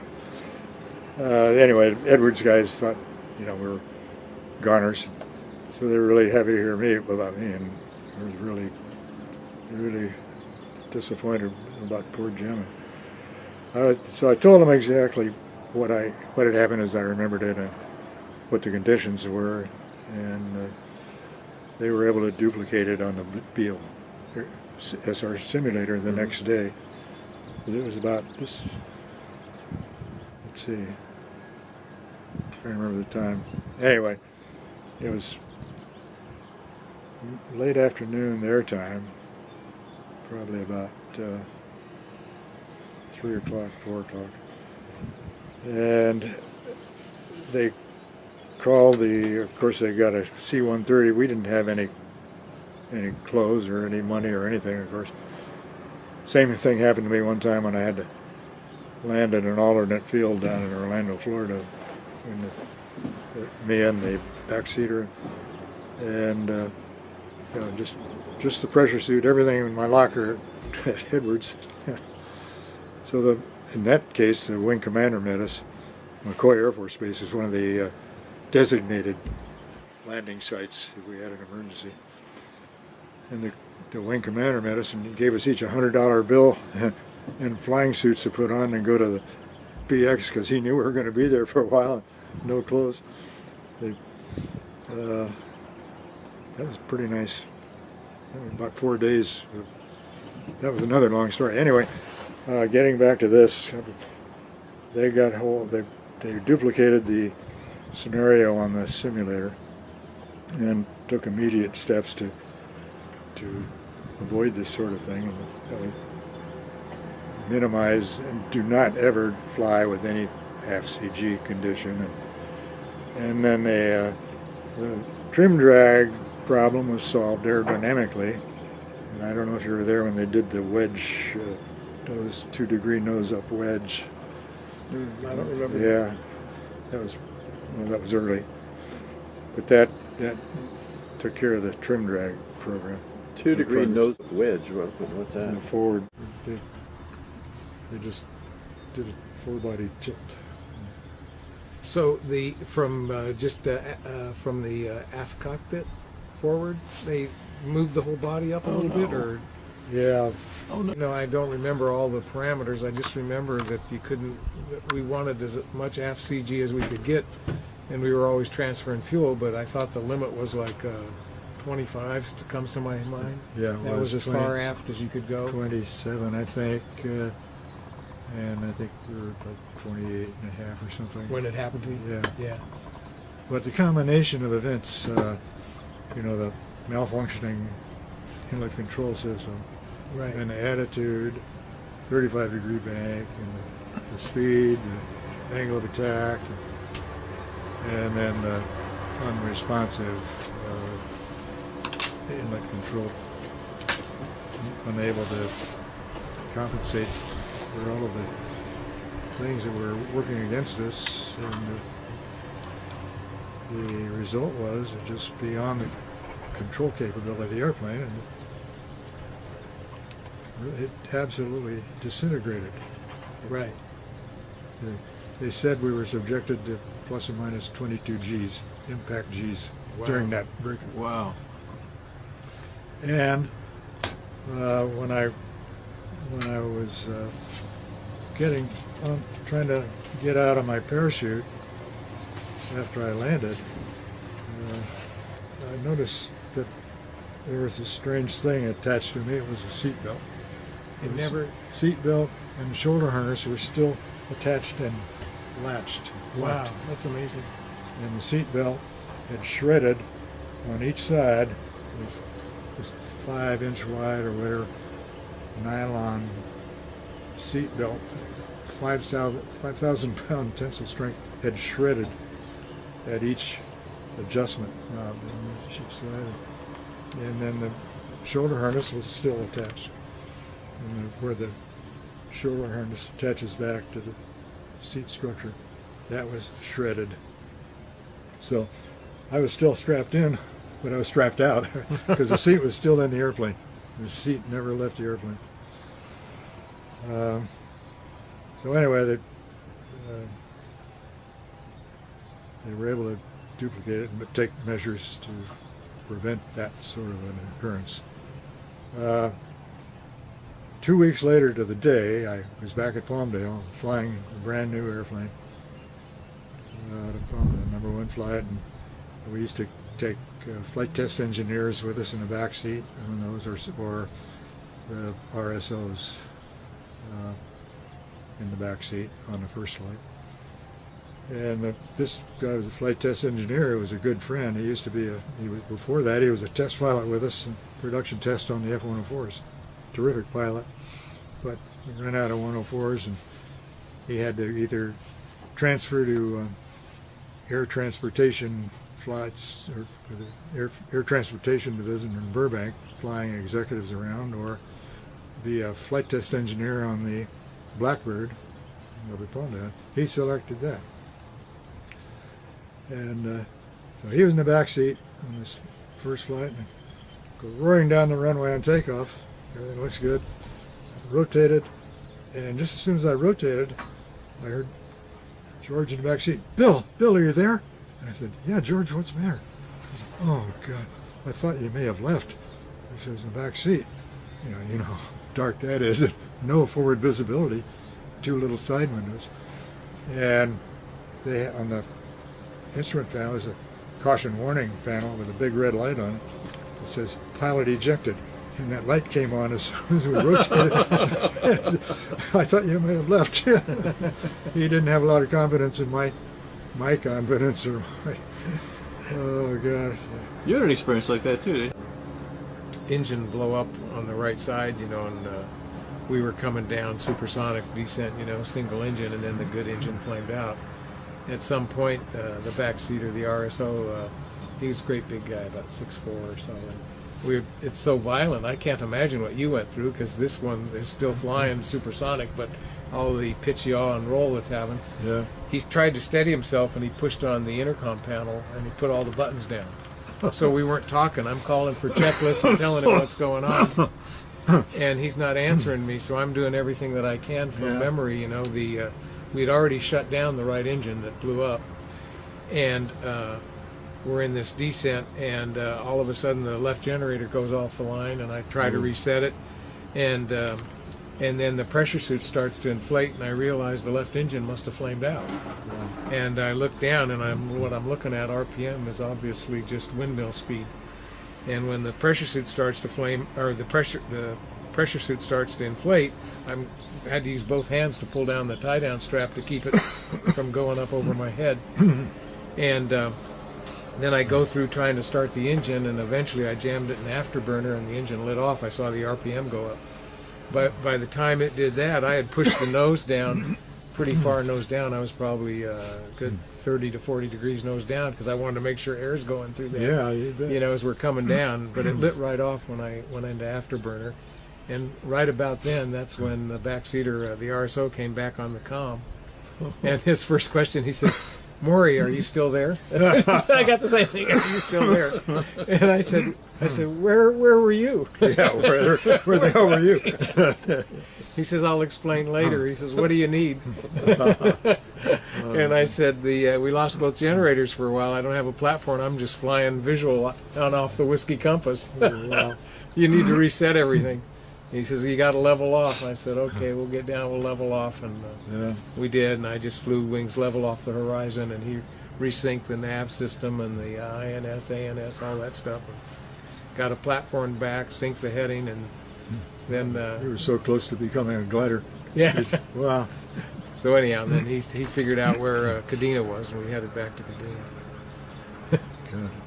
Landed single engine, Yeah. So Maury, anything you can ask that it would be interesting to? No, I had heard this a lot of what Bill described in prior things, and read stuff about it, and then on that Smithsonian channel when they did the thing about the SR-71, and they had interviewed you, and they had interviewed me. Right. And I got to see that on the TV also. But I don't remember as much of the detail as you described here. I think they, edited some of that stuff out. I'm sure you told them the same stuff. I didn't realize that the airplane had, pitched up so violently, and the G's you went through. It was all within 3 seconds. 4 seconds. Yeah, it all happens pretty darn quick. Wow. Yeah. So that was very, very interesting. Yeah. And I can relate to, like you said, your first flight in the A-12 or the SR, whichever it was. I just remember coming out of fighters. I flew F-4s, and my first ride in the B model I thought was sort of anticlimactic, because you took off. We flew around subsonic and went out to the tanker, and then did some landings. Right. And as you described, the airplane itself is so stable and so beautiful. Nice and responsive. Yeah, really very beautiful. nice. Yeah. And your first real experience is when you start going supersonic. Yeah, now you have to pay attention. Right. People ask about "Oh, the view must be spectacular up there." I said, "Well, it's pretty nice when you have time to look at it. Right.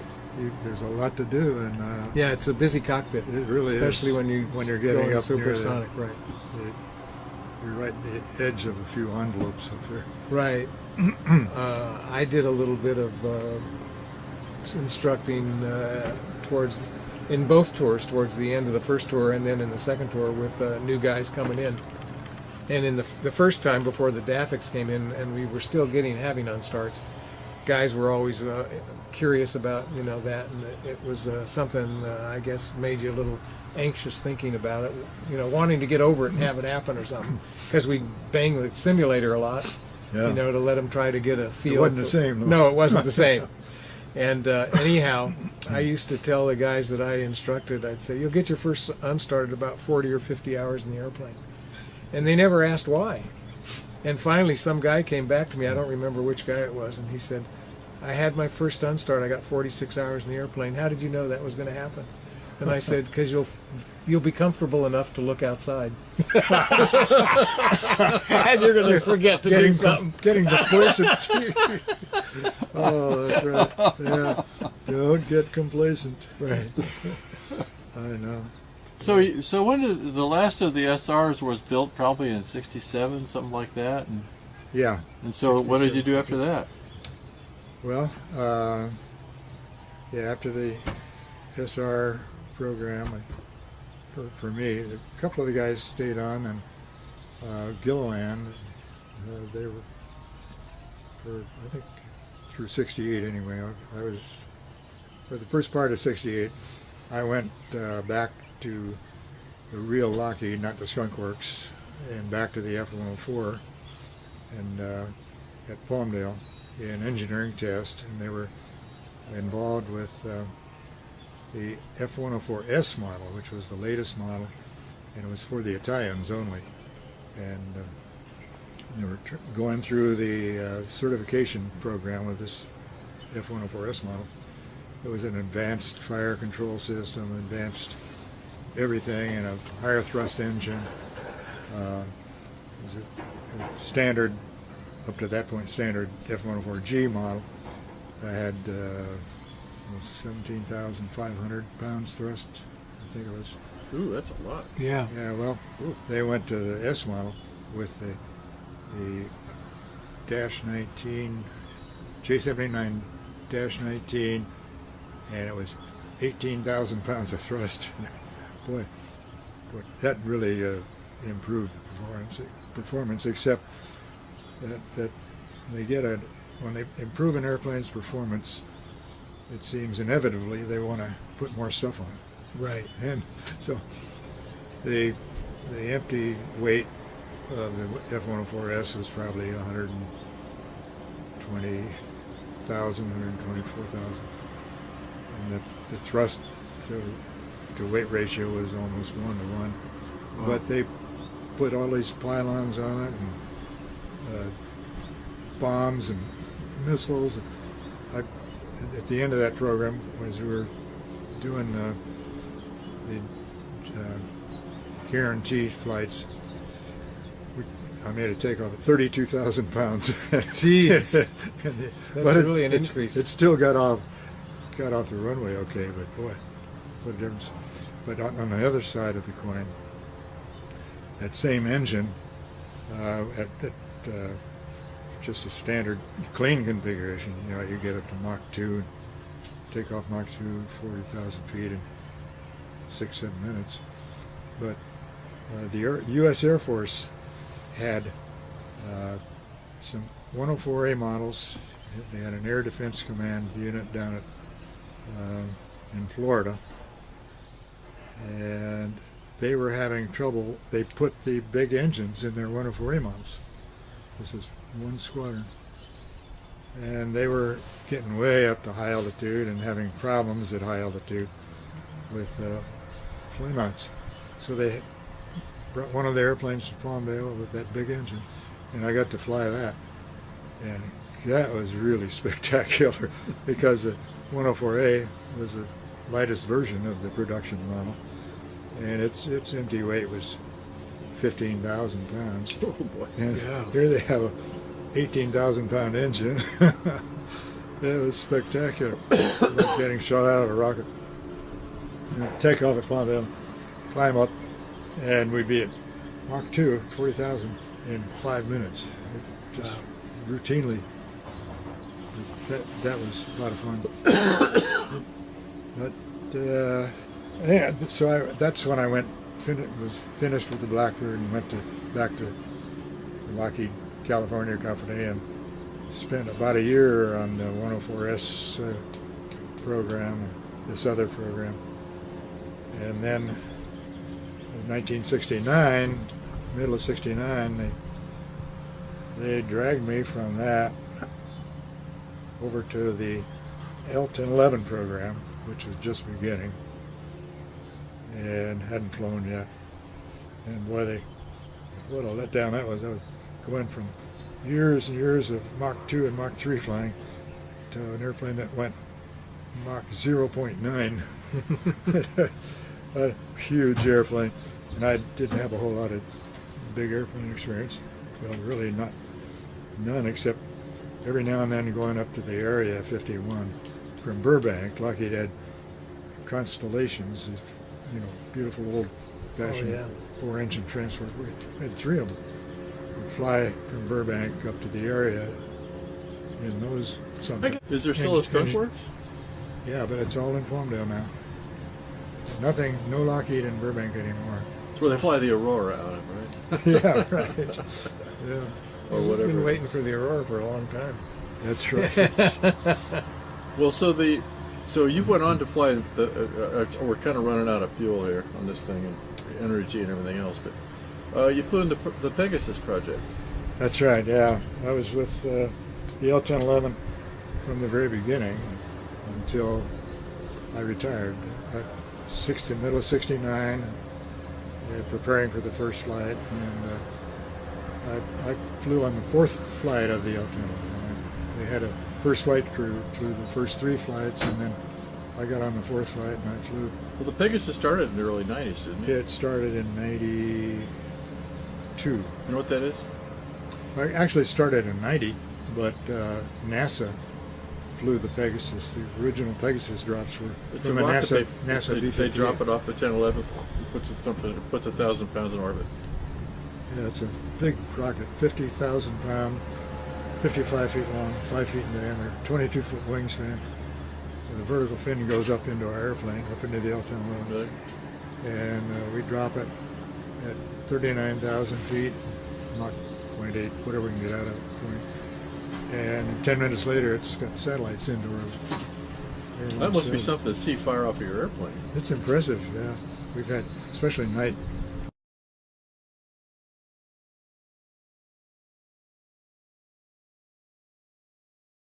launches.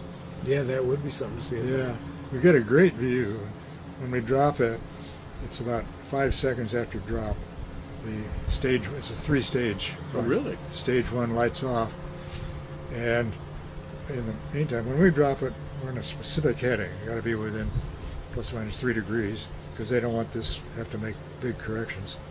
Drop it, 5 seconds later, stage 1 lights off. In the meantime, we lose 50,000 pounds and 10% aft CG shift when it goes. Oh, that's why it pitched up like that. Yeah, so we go like that. Yeah, they saw that in the video. Yeah. It only takes 20-pound force to resist it, but we like that separation. Because when Yeah. stage 1 lights off, by that time, 5 seconds is 500.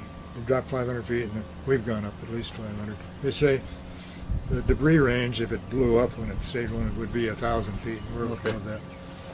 So anyway, we roll out of that turn, and when we roll out, this thing's gone underneath. It sounds like a train, big roar. Well, you can hear it.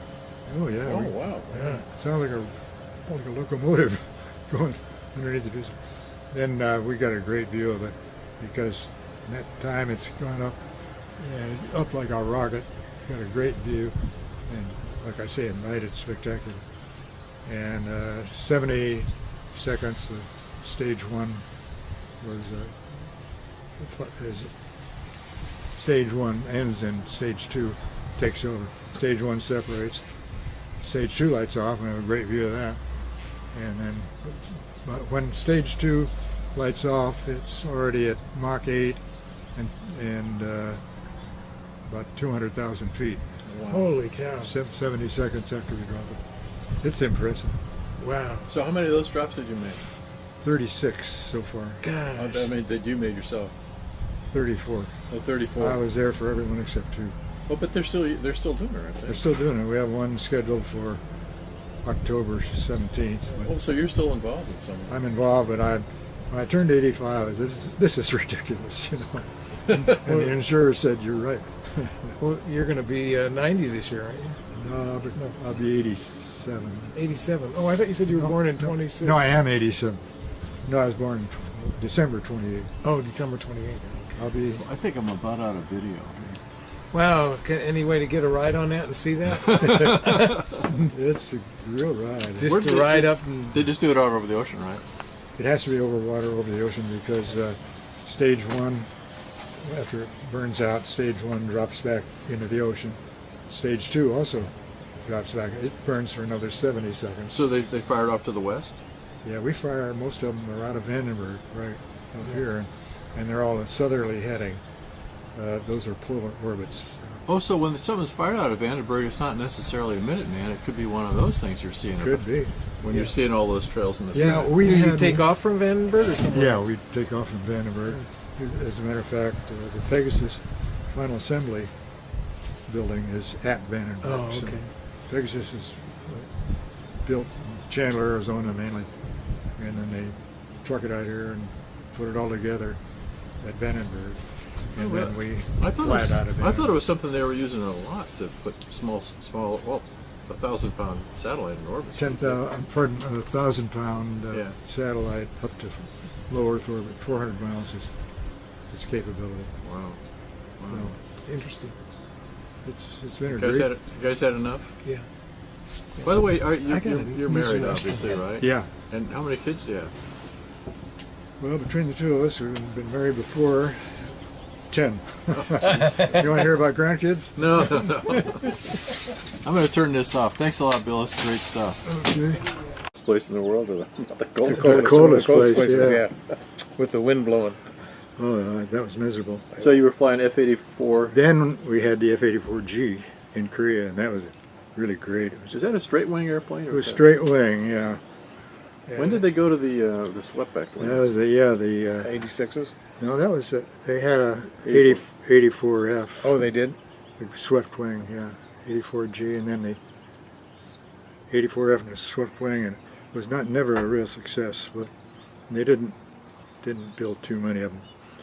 So so now you get there in November 50. December 52. December 52. And which base? K2, Daegu, down south, Daegu, Korea. So what was the mission down there? Yeah, it was, close air support and bombing the supply routes and railroad tracks and trains if we could find them. The war was still going on, wasn't it? That's right. I mean, the war was going on then, wasn't it? Yeah, it was going on until the armistice, which I think was late July of 52. 53. Yeah. So you flew for 6 or 7 months of combat. Right. I had 89 missions when the armistice came through. The normal was 100 was a standard tour. I almost got there, but not quite. So it was a close air support mission, talking to a ground fac most of the time? Sometimes, yeah, most of the time. And not most of the times. But and then sometimes the weather was bad. We had controlled drops, radar controlled drops, fly in tight formation, and you go the clouds underneath us, and they'd guide us into wherever the target was. So. But most of it was close air support. Wow. Did you ever get to shoot up a train? I shot, no, darn it, I never did. I was always hoping to do that. Shot up trucks and things, but a train would have been perfect. I love those World War II films, train locomotive blowing up. I always aspired to that, but I never got it. What was the, what did the airplane have, 50 calibers or 20 millimeters? Or? 50 killed. 50. 4, 6? 4. Okay. Yeah. Could you actually feel them go off? Yeah, you feel it. I had an Not like the 104, which had the 20 millimeter Gatling gun, Right. 4,000 rounds a minute. The reason I ask is I recently interviewed a P-47 pilot, Oh yeah. and he said on a strafe when he fired all 8 guns at once, the airplane slowed 20 miles an hour. Is that right? Wow. When did you come home? Let's see, September of '53, and when we came back, they said all you returning war heroes can have your choice of Air Force command and area that you'd like to go to for reassignment. Cool. Sounded good to me. I wanted to go to either Luke in Arizona, Luke Air Force Base, Right. for gunnery, the gunnery instructor, or go to Nellis Air Force Base in Las Vegas, the same thing, because that's what I like to do and what I had been doing. So they sent me to Valdosta, Georgia, as a instrument instructor and also academic instructor, diametrically opposed.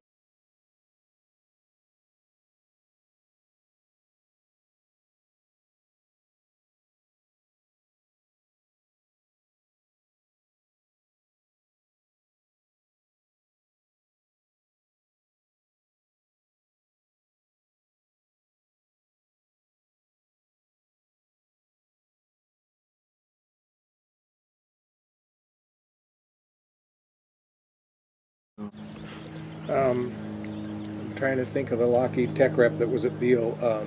Paul Mellinger. Oh yeah, Yeah, I'm sure you know Paul. sure. Yeah. I wanted to ask you a question because I told this to somebody else and they didn't. I could have swore I was in Paul's office one time and he had a manual and it showed a dash capability of 3.5. You ever heard of that? No, only from Brian Schull Bro, Brian Schull said that? in one of his, well, he didn't say that, but he said, yeah, he implied that. He implied that, huh? Yeah, that mission over Libya. Oh, okay. Okay. He implied a lot of things. Yeah, All right, well, so yeah. Today's April 5th, 2016, in Carlsbad, California, interviewing Bill Weaver, former pilot for the United States Air Force and for Lockheed as a test pilot. So let's start. Where were you born? In L.A., Los Angeles, Hollywood Hospital, What year? 1928, December 6, 1928. All right. So you went to school in Los Angeles. Where'd you go to college? Hollywood High and then UCLA for a year. And I did really want to go to the Naval Academy. I had an uncle who was a commander in the Navy, and he was stationed over at Pearl Harbor before the war, Okay. he and my aunt. And luckily I was able to get into the academy. I was a second alternate. I applied through my congressman. So, You graduated from the academy when? June 1st, 1951. And then you went to Air Force pilot training. That's right. At that time, in those years, it was shortly after the Air Force had become a separate branch of the service.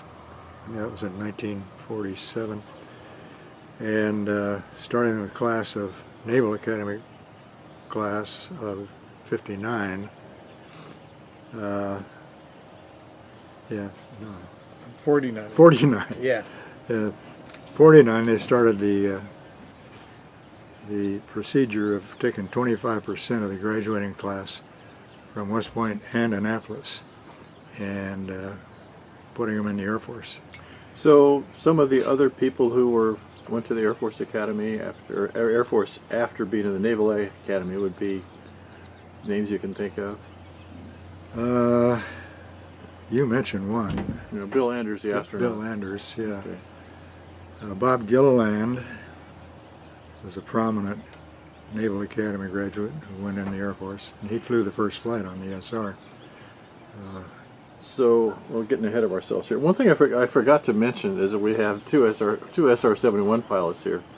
I'll pass Bill Weaver and Maury Rosenberg, who we've done an interview before. So we had the opportunity to have two guys who flew the same airplane, the same fantastic airplane, to talk about it.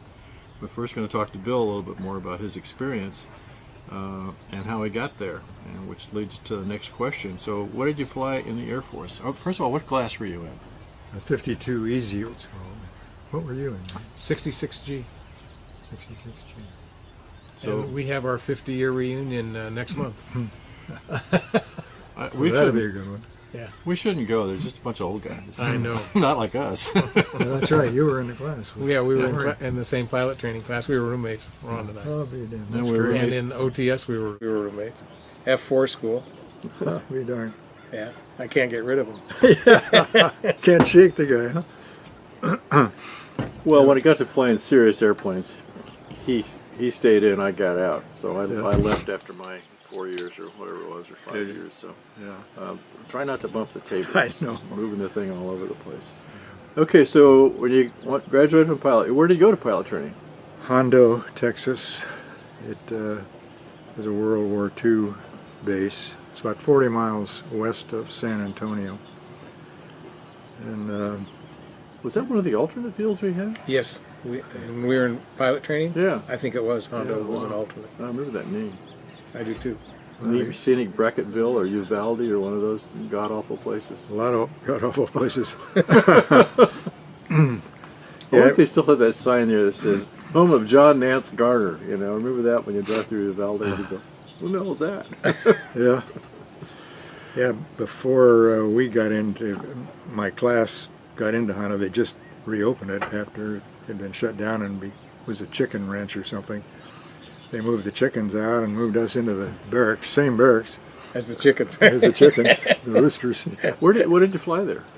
T6, we started out in the T6, and that was my first real experience with flying an airplane. When I went to the academy during plebe summer, they gave us little indoctrination rides in N3Ns on float, the old Stearman N3N on floats, Oh, wow. and just kind of a little introduction to flying if you if you hadn't had one either, and I had. Yeah. So and they had these salty old guys, chiefs, flying chiefs. They weren't Right. officers, but they were characters, and the guy I had was terrific.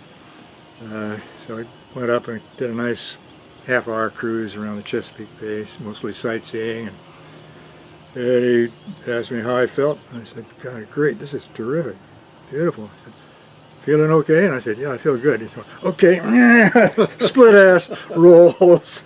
And about 5 minutes into that, I upchucked, and that was my introduction to flying. Very inauspicious beginning. How did you talk back and forth? That's a good question. We had a tin can or something? No, we had communication. I was in the back, he was in the front, and I don't remember. All I remember was he asked me how I felt, and I gave him the wrong answer. So after flying the T6, did you go up to change airplanes there? Did they go to the T-Bird at that time? No, you're in Hondo for 6 months. Got started the training actually August, and then January, I think it was the end of January, February, went to advanced flight training at Williams Air Force Base right outside of Phoenix, close to what I wanted to do and where I wanted to go. And it began to dawn in on me that the Air Force didn't have my best interests at heart. But anyway, it was good, actually. The experience was good. I learned a lot more about instrument flying than I had known previously going through normal flight training. So Then I got into the 94C down there too, which was all-weather interceptor training school down there. Lockheed F-94C. That was one of the first airplanes with an afterburner. That was a beautiful airplane. So I got involved in instructing in that, as well as. that was an Air Defense Command. It was school, it was the Air Defense Command, I guess. Yeah, T-Bird with a what? See, Frank Murray flew it. What did he call it? He said it was something about it. The heck, they had radar and an afterburner. He had a funny expression. I think he said it had a heater and TV. I think is what he said. Yeah, it did. Yeah, yeah. Heater and TV. Sounds there like you Frank. go. Yeah, it did. It was first one of the very first airplanes with an afterburner. Oh. It was a glorified T-33 or F-80. It had a 24 rockets, 2.75 inch rockets, pods on each wing, and you could salvo all of them, and you did feel that slow down. But, And you ran a beam attack on that one, didn't you? Isn't that what the idea is? You can ran a beam attack, and at a certain range, the radar would tell the rockets when to fire and all that, or was that? I know the F-86D. That's what it did. did it?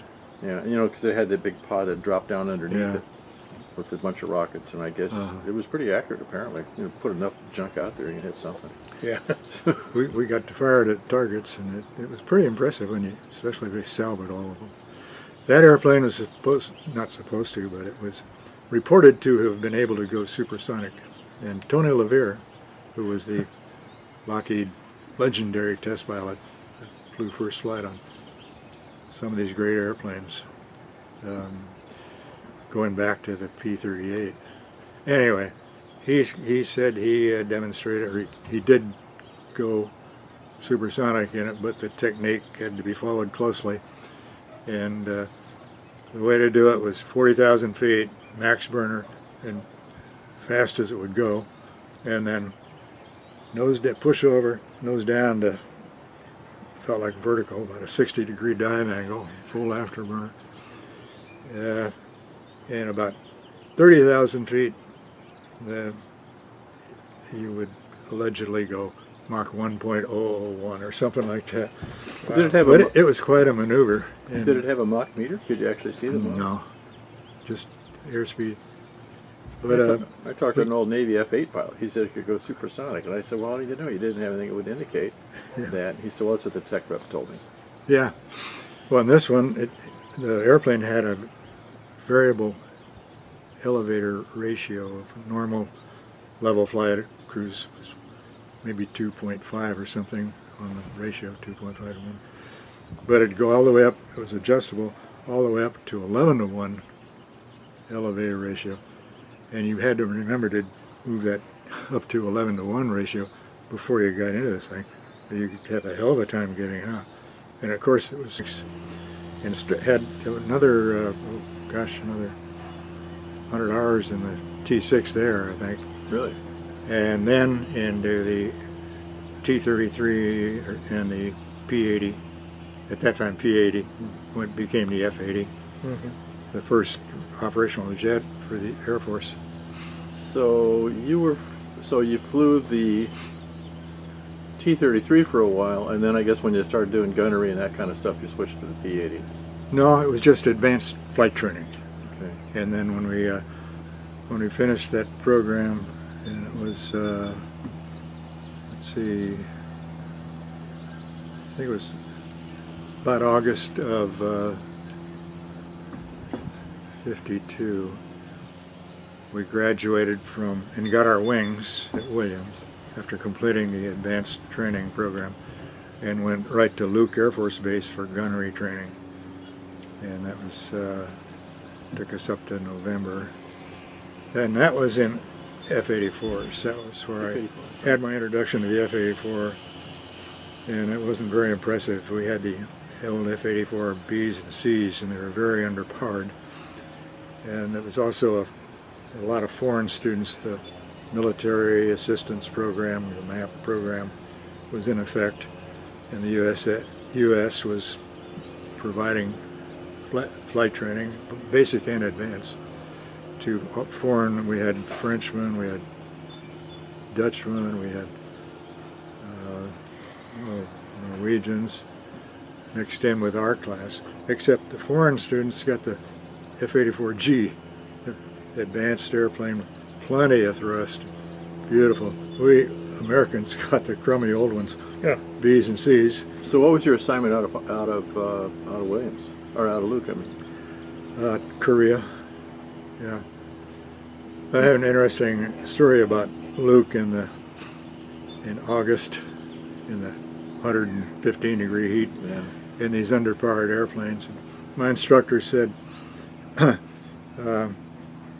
we don't have a lot of excess thrust in this airplane, and on these hot days you're going to use up a lot of the runway. It's 10,000-foot runway. And I said, so I expected that, but it was about 110. And Morning time. yeah, right. My first flight in a real fighter, and went roaring down the runway at Luke. Got to the end and still didn't have takeoff speed, and a 1,000-foot runway, overrun, I mean. And I went into that, and I decided as the fence was coming up, I better pull back, and still a little on the slow side, and kind of shook my way over that fence. And he didn't tell me the extent of the issue here. Anyway, then it was okay after we got the flying speed and climb speed and got up to about 24,000 feet, and I heard this big bang, and the canopy went flying back. And he forgot to tell me about that characteristic also. They had bad canopy seals. Oh, geez. So my first flight, I was not real impressed. But got through all that, gunnery and, strafing, bombing, a lot of fun. Then I went to Korea. When did you get to Korea? December of '52. You went from the hottest